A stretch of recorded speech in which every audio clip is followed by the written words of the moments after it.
Classificação indicativa. Livre para todos os públicos.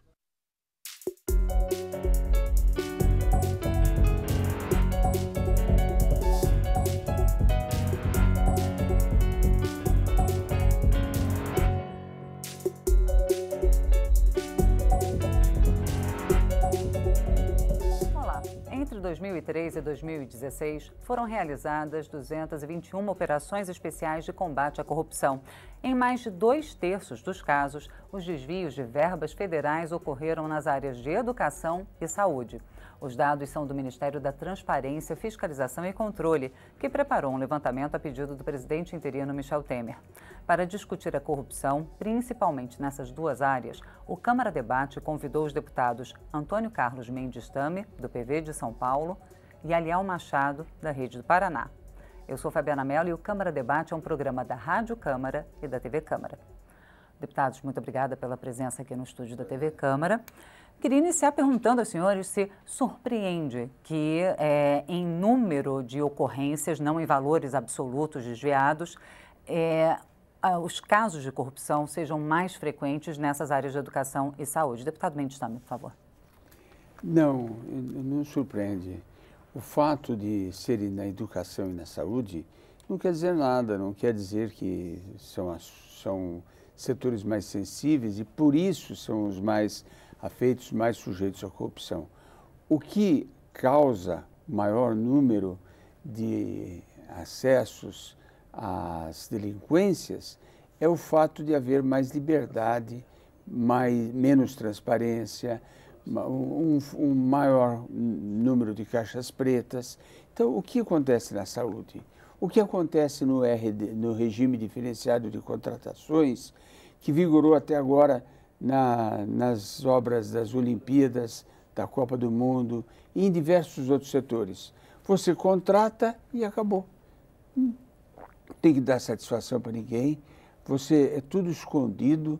Quando você dá transparência, quando você respeita a lei das contratações, a 8666, e quando você a moderniza, você consegue fazer com que haja maior respeito às disposições legais, que no país são legislações, são leis, é uma legislação que favorece a igualdade, a transparência, a lucidez de todos, o respeito aos setores públicos. Desculpe, mas mesmo com a 8666, o que se vê, principalmente agora com as investigações da Lava Jato, é que em muitos casos não adianta nem apenas fazer uma licitação, porque as empresas podem entrar em conluio e formar um cartel, não é mesmo? E já combinar o resultado da licitação sem que o poder público ou com a anuência de servidores públicos. Deputado Aliel Machado, como resolver essa questão?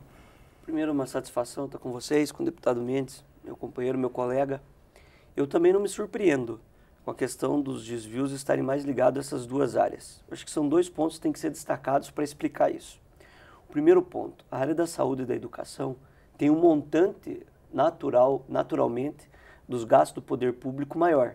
A União é responsável por uma parte muito significativa desses recursos repassados aos municípios e aos estados, e nós temos regras diferenciadas de recursos para facilitar e desburocratizar o envio desses recursos para os municípios e para os estados. Vou dar um exemplo para vocês. Existem alguns aportes de emendas parlamentares que não são permitidos em outras áreas, mas na saúde é permitido, porque você tem que desburocratizar, porque a burocratização hoje faz com que o país tenha um travamento e um custo muito alto. A partir do momento que você desburocratiza, você facilita as negociações, a entrada, a participação de outras instituições que fazem parcerias com o poder público, esse repasse de recursos diretamente para os municípios e para essas empresas e tudo mais. Então, nós temos um problema muito grave, porque para combater a corrupção, nós temos que burocratizar. E a burocratização também tem um custo muito alto para o nosso país. Esses atrasos, esses problemas que nós temos, uma reclamação da ineficiência do poder público, já é uma reclamação muito pertinente da população brasileira. Esse é o primeiro ponto. O segundo ponto é a questão mesmo cultural que nós temos no nosso país. Nós temos um problema muito grave e as pessoas não fazem diferenciação da importância da saúde, da educação, da infraestrutura, do turismo, da cultura. É um país corrupto pela questão cultural do nosso povo. E quando eu digo corrupção, eu não digo só a pessoa que dentro do poder público faz um desvio de dinheiro público.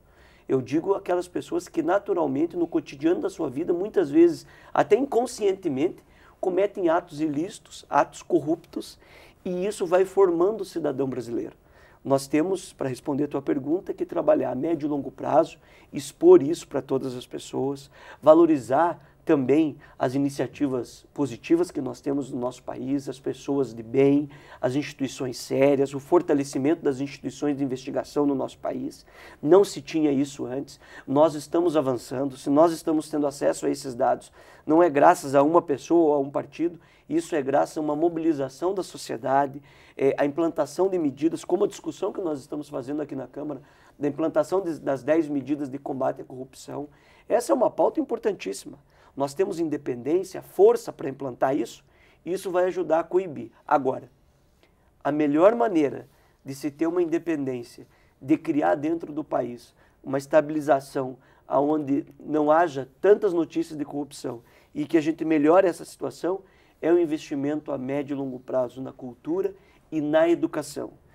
Eu queria passar, antes de entrar na questão das 10 medidas contra a corrupção, que a comissão está trabalhando, a comissão especial foi formada e está analisando as medidas, deputados, eu queria passar para o deputado Mendes Tame para discutir essa questão. A fiscalização da sociedade já foi comprovado que é um dos elementos mais eficazes no combate à corrupção. Agora, como o deputado Aliel Machado colocou, a sociedade ainda vive, na minha opinião, eu queria saber a opinião do senhor, sobre aquela ótica de se eu estivesse lá, também faria. Então, o brasileiro ainda pensa dessa maneira? Se ele tiver a oportunidade de se aproveitar do Estado, ele se aproveita? É difícil responder essa sua pergunta, porque se nós analisarmos hoje, há uma unanimidade da população do combate à corrupção. É um dos poucos assuntos em que há unanimidade. Todo mundo é contra a corrupção e é favorável à mudança nessas leis para combater a corrupção.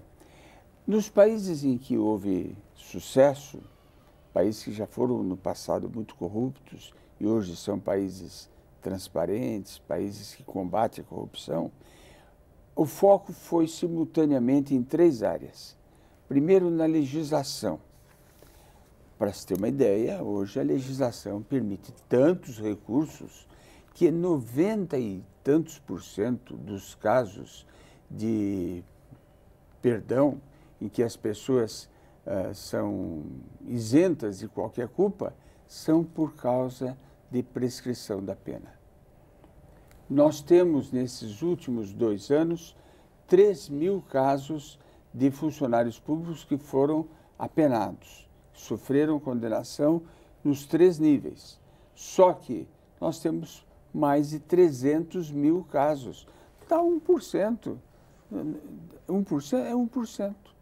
1% apenas deles. 300.000 casos ou 300.000 servidores?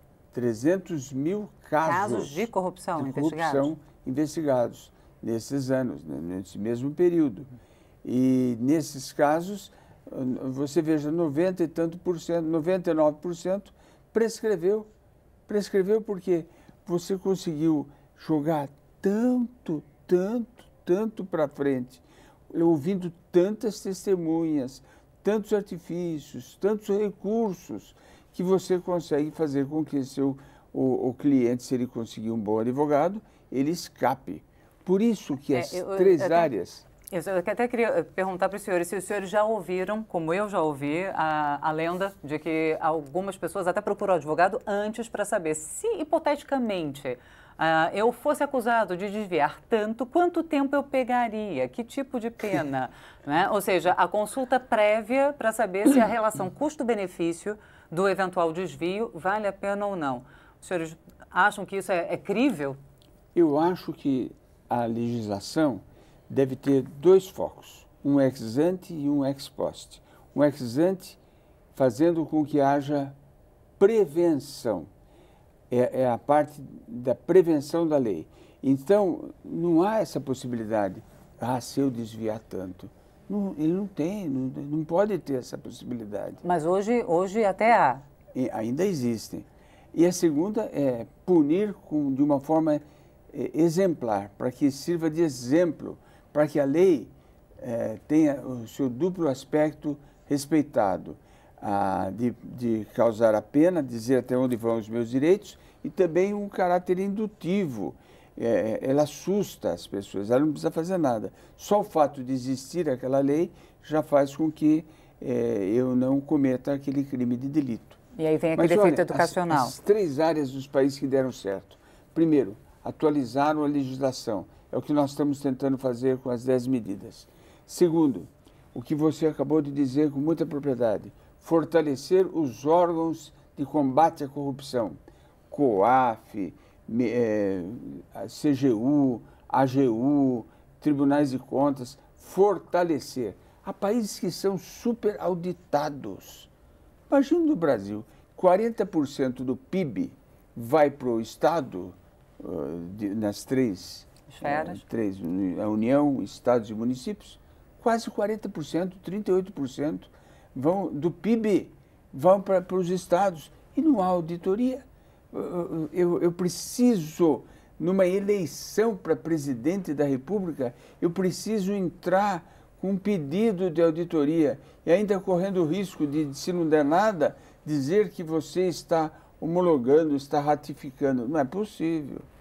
E a terceira fonte, nesses países que deram certo. Primeiro, legislação. Segundo, fortalecimento dos órgãos de fiscalização. E terceira, conscientização popular. Investiram fortunas em conscientizar, mostrar que a pessoa tem que ser honesta desde criança. E o investimento em educação, como você colocou tão bem, é uma base. Porque a pessoa, quanto mais educada, mais ela sabe que hoje ela está desrespeitando. Amanhã outro vai desrespeitar e ela vai acabar sendo prejudicada na maioria dos casos. Bom, deputados, a gente vai fazer um rápido intervalo, mas o Câmara Debate volta rapidinho, não sai daí não.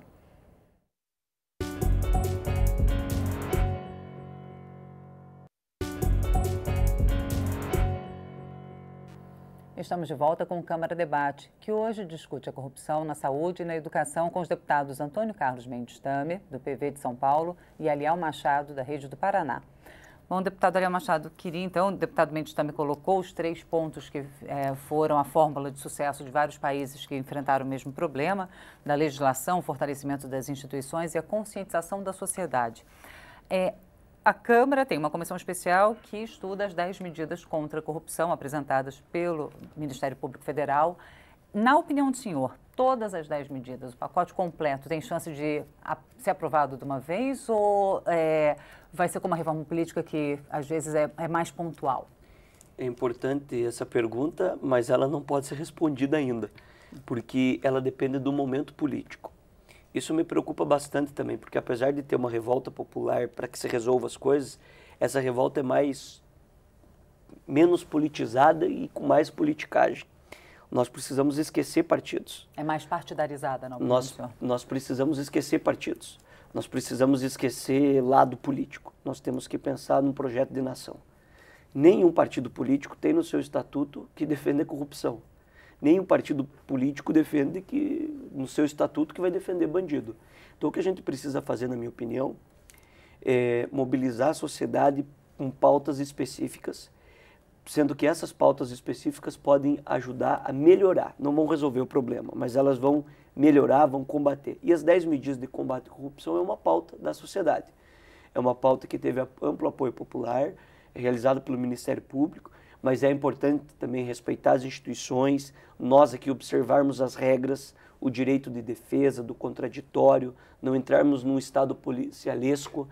E eu acredito que todas. Eu sou um defensor dessas medidas, fico feliz, faço parte da comissão. Ela foi liderada pelo deputado Mendes, que é o propositor, inclusive, da comissão. Mas algumas coisas ainda me preocupam, como as pessoas não tomarem ainda ciência da importância de tudo isso. Eu lembro das manifestações de 2013.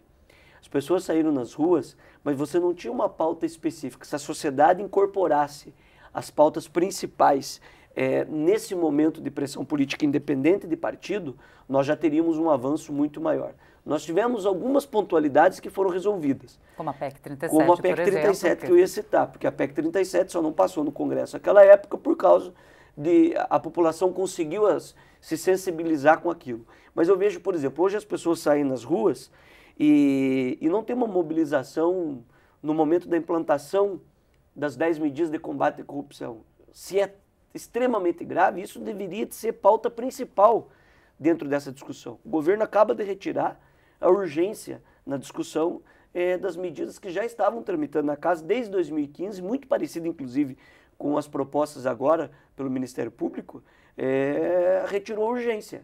Ela iria trancar a pauta. Isso deveria ser ponto principal, independente do custo que tivesse momentâneo financeiro para o país.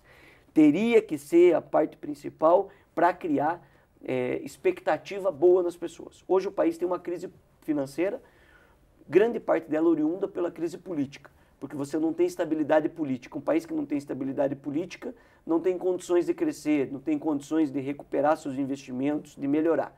Para você recuperar a estabilidade política, é preciso mostrar que o interesse principal aqui não é de partidos. Eu vi, por exemplo, um dia desses, alguns partidos criticando uma posição de que, se o Michel Temer quiser ser candidato à reeleição, já vamos tirar o nosso apoio, porque nós temos interesse na eleição. Isso não é uma preocupação com o país. Isso é uma preocupação com o partido. Nós temos que esquecer isso. Temos que ter coragem de tomar atitudes aqui, enquanto líderes políticos, formadores de opinião, que temos que dizer sim e temos que dizer não, e não fazer uma politicagem. Eu acredito que as 10 medidas são importantes, mas que elas só vão passar como um todo se houve. Não adianta o deputado Mendes Tame, o deputado Aliel, o deputado qualquer aí, se for uma pauta da sociedade. A sociedade tem que incorporar isso, tem que acompanhar os trabalhos aqui dentro, tem que exigir rapidez na avaliação de tudo isso, não deixar passar de um ano para o outro, porque o meu medo, para encerrar minha fala, é a estabilização da economia. Porque se você estabilizar a economia, a gente já viu em outras pautas de corrupção no país. A corrupção deixa de ser uma preocupação. Historicamente, no mundo, a corrupção só foi pauta principal quando tinha crise econômica. Porque as pessoas associam a corrupção à crise econômica, à falta de emprego, à falta de condições da sua casa, e aí elas querem que se resolva. Se a pauta econômica começa a ter um realento de melhorar, o combate à corrupção passa a ser secundário. Porque para as pessoas, minha vida está boa, não está me atingindo, fazem isso lá em Brasília e não associam que isso tem a ver com a vida dela. Então, tem que ser pauta principal agora o combate à corrupção, o fortalecimento das regras legislativas, não perder dinheiro da educação e da saúde e o fortalecimento das instituições de investigação que estão acontecendo ao longo desses últimos anos. Já tivemos alguns avanços. A lei da transparência é um avanço importante. A lei da delação premiada, que a Dilma quem mandou, em 2013, ela hoje é um importante instrumento de combate à corrupção e agora essas 10 medidas acredito que é uma pauta da sociedade que pode trazer boas expectativas para os próximos anos. Obrigada, deputado Léo. Queria passar para o deputado Mendes Tame perguntando se na avaliação do senhor, deputado, também foi um sinal negativo essa retirada de urgência dos projetos que são relacionados ao combate à corrupção. Claro, retirada de urgência foi um aspecto negativo e se ainda com isso houvesse a aprovação de muita coisa positiva para o país, que fosse pauta da sociedade, que fosse melhoria para a população, ainda poderia haver uma compensação. Mas é isso. Nós estamos aqui esperando e não acontece nada, não melhora nada. É claro que o governo anterior era tão ruim que esse daí não precisa fazer nada e consegue ser melhor do que aquele. Mas, na verdade, nós esperávamos mais. Esperávamos, pelo menos, mais rapidez, mais senso de oportunidade, para não falar oportunismo, senso de oportunidade. Nós temos uma crise e temos que aproveitar o que a crise nos dá de oportunidade para mudar o país. E essas medidas que são 10, mas na realidade chegam a 18 projetos em 10 assuntos, eles mudam o país. Por exemplo, a questão do foro privilegiado, acaba com o foro privilegiado, que é muito discutido. Hoje, há pessoas que não querem acabar com o foro privilegiado. Outras acham que não, tem que acabar mesmo com o foro privilegiado. Há aqueles que estão defendendo que acabe com o foro privilegiado porque dá mais tempo para evitar a prescrição. Por outro lado, o fato de, havendo uma condenação de juiz de segundo grau, a pessoa já ter que ir para a cadeia, isso ajuda a diminuir a prescrição. Não adianta aumentar as penas para que a prescrição escape da prescrição. A prescrição, hoje nós temos algumas jabuticabas que não dá para entender. Por exemplo, quem tem naquele vazio, naquele vácuo entre 18 e 21 anos, a prescrição é metade. Ué, por quê? Então, o sujeito tem 19 anos, a prescrição para ele é metade do que quem tem 18 anos, completou 18 anos, é metade do que aquele que tem 21. 22. E quem completa 70 anos, porque completou 70 anos, cai para metade a prescrição? Não, não tem nada. Isso é jabuticaba brasileira. Só nós que temos isso. Temos que acabar com isso. Temos mais coisa. Além da delação que você colocou muito bem, Ariel, a delação que tem ajudado tanto no combate à corrupção, há países que utilizam a colaboração premiada. Qual a diferença entre a delação premiada e a colaboração premiada? A delação é aquele que é culpado, ele é um delator premiado para diminuir a pena dele. O colaborador premiado é aquele que não tem culpa nenhuma no cartório. Nenhuma culpa. Ele não participou, ele não vai ser condenado, mas ele viu o colega dele do lado, alguém perto dele, na repartição dele, e ele tem direito a uma percentagem sobre o dinheiro arrecadado. Então, chamado foi recuperado. Recuperado, para facilitar a recuperação de ativos. E ele passa a ser um defensor. Nesse caso que se descobriu o esconderijo... O deputado Aliel gostou, e eu também, deputado Mendes Tame, dessa possibilidade de colaboração premiada, né, deputado Aliel? Isso é importantíssimo, é um fiscal ao lado, importantíssimo. Eu não tinha... O senhor acha que mais passa? gente fiscalizando. Não, nós temos que pautar a sociedade, isso precisa ser dito às pessoas. Segundo o Procurador-Geral da República, o doutor Rodrigo Janot, essa é uma das medidas mais importantes que deveriam ser incorporadas à legislação brasileira. O esconderijo do Bin Laden foi descoberto graças a uma colaboração premiada. De certa forma, nós temos em alguns casos, isso já existe na famosa recompensa. Hoje já temos mecanismos do Ministério Público e da própria polícia e da própria sociedade, que quem der informações sobre tal fugitivo teria uma certa recompensa. Só que ainda sobre a tutela do anonimato, para ter segurança da pessoa. Isso, claro. Porém, quando você está tratando de esquemas de corrupção, onde o outro tem acesso, de certa forma a própria pessoa tem dúvida, porque quando você tem acesso a algo corrupto, informações, você tem a obrigação legal de denunciar. Porque se você tem acesso... Agora, é lógico que a pessoa, se ela não participa disso, ela não vai querer se envolver, ela tem família, ela tem problemas e tudo mais. Por outro lado, o intuito da implantação de uma medida como essa, da colaboração, não é de você encontrar pessoas que denunciem, mas é você inibir o autor de fazer, porque ele sabe que o colega do lado, ou qualquer outra pessoa que saiba disso, pode denunciá-lo.